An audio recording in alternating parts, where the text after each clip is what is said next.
What is the difference between a masculine and feminine face?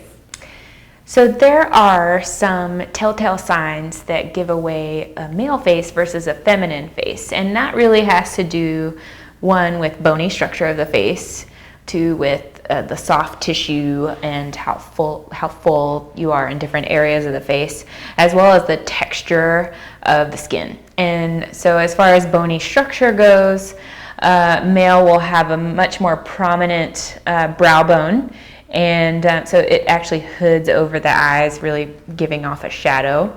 Most of the time the cheeks are a lot flatter, and the jaw is more wide, especially in the back here, and the back of the bone of the jaw actually flares out in the back in men. And then the chin is actually longer and wider. The last thing as far as structure goes is actually cartilage and not bone, but the Adam's apple is larger and longer. When you talk about soft tissue of the face, and this kind of goes along with hair as well, the hairline is a lot higher in men, typically. In women, it's usually lower, without the recession on the sides here. Going down, the cheeks are more full. There's a lot more sort of fatty tissue in the middle part of the face. The upper lip is shorter, so you're able to see the upper teeth when you open your mouth. And then the nose is actually smaller with less contour to it. So the tip doesn't project as far out from the face. There's no contour irregularities. It's flatter, and overall the shape is much smaller. As far as texture of the skin, nice feminine texture. Doesn't have stubble or irregularities from scarring.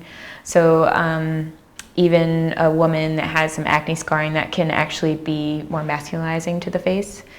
And good collagen production, really shiny sheen, quality to the skin.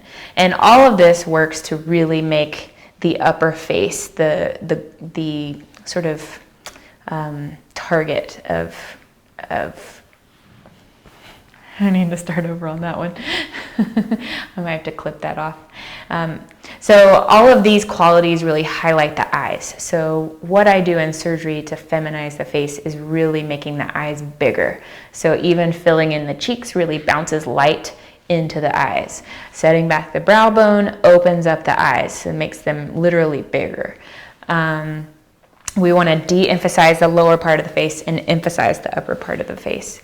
And lastly, that I haven't talked about yet, but actually looking younger is actually feminizing. So getting a facelift or blepharoplasty, brow lift, those all feminize the face.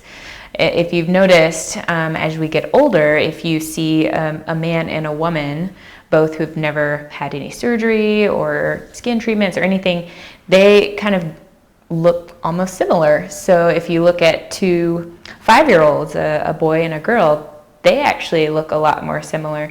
So a lot more similar. That's so bad. I can't use that. So anytime I do a procedure to make a person look younger, it also is feminizing.